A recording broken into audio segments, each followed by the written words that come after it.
Okay, my name is Shlomi Moyal. I've been doing Krav Maga since the age of 12, expert 2, but more than that, expert in the field of women and children for the last 15 years. We had projects coming in 20 years ago when the whole subject of women Krav Maga started. From then on, projects in high schools for years on end. I should say more or less around 10,000 women went in front of me. I instructed them in the last 15 years.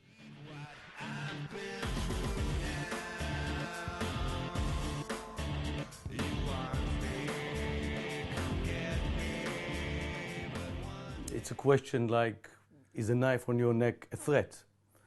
Women are afraid. Women, when they go out on the street by themselves, have 30 seconds, 1 minute until they get to where they want to get. They're afraid, always. They don't talk about it, they don't say it, but they're afraid. They know that men are stronger, can hurt them, and this is why they must have this tool, this wonderful tool.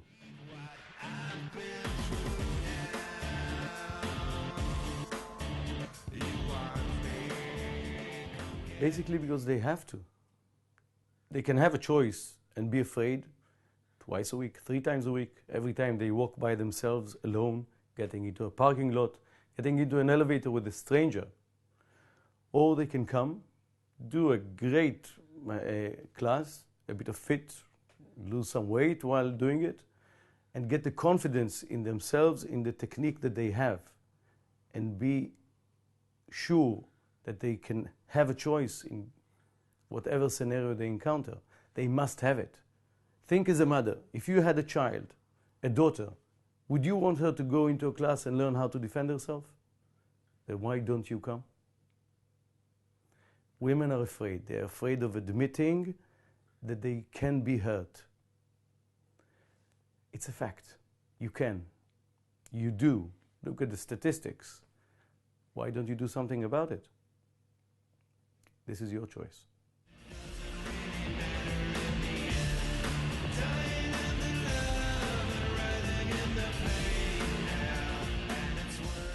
Obviously, when you go to Krav Maga class and you'll have 20 women in the class, do you feel the same?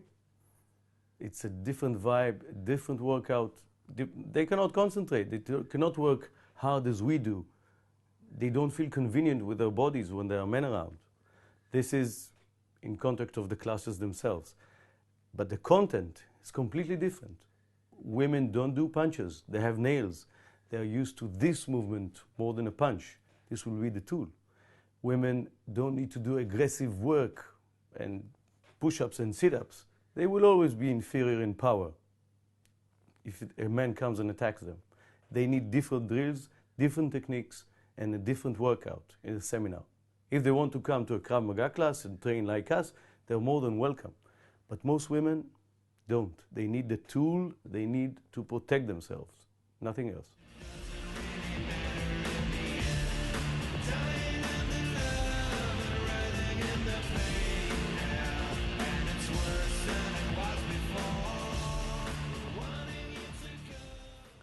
Let's start with the problems.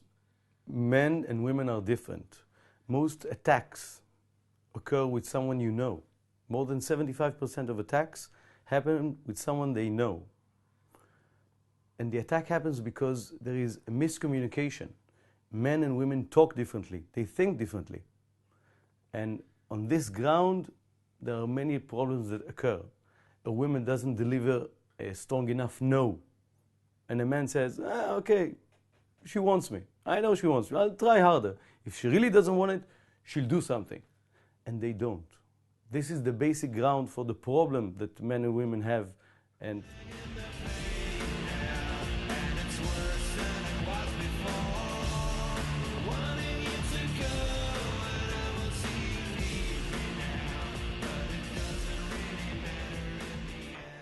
the idea of having women's seminar is not to have them do push-ups, sit-ups, and be strong. It's not that it is if you're strong, then you can deal with a man. It doesn't work that way. We have a story of a student coming to a seminar after years of being a fighter, a real fighter, fighting women in rings and men in rings. She can kick both of our asses very easily, at least try. Still, when she went to a football match with a friend and he put a hand on her thigh, she acted like a woman. She tried to move it aside slowly with her hand, thus saying to him, I don't want it. Take your hand away. But a man, if you do this to a man, he understands, don't do it now, I don't want people to see. Do it later. As he tried again. And she was starting to flush and then went to the toilet and came back and didn't know what to do with herself. This behavior happens to women that don't understand men, the way men talk. It has nothing to do with power. You need to understand how men work, how they think, how to act, so they will stop their behavior. It has nothing to do with power.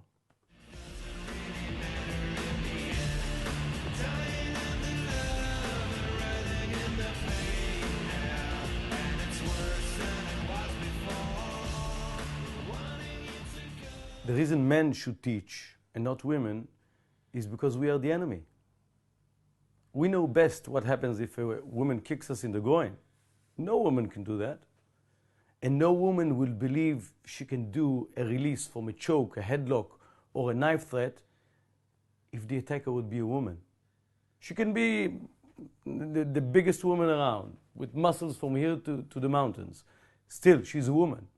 When a man grabs you, holds you, chokes you, and you do a release, and you see it works, you believe it. We are the enemy. When you are the instructor for women, you become a spy. You tell them all the little things that men don't want them to know. Don't kick us in the groin. Don't hurt us there. Don't attack us in the face and where and how. That's why men must be the instructors.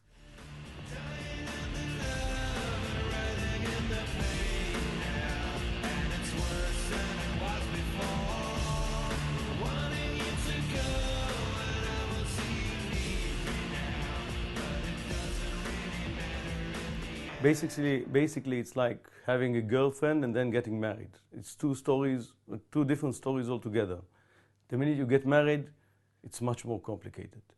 You know Krav Maga, it's one thing, it's very good, it will help you. But to instruct women, you need to understand the women's mind, the way they think, their problems, their issues with their body and with the surroundings. The women instructor course give you these tools, give you the correct exercises, give you the techniques, different techniques. Women Krav Maga has different curriculum altogether. The attacks are different, the situations are different, the solution is different, and the teaching, obviously.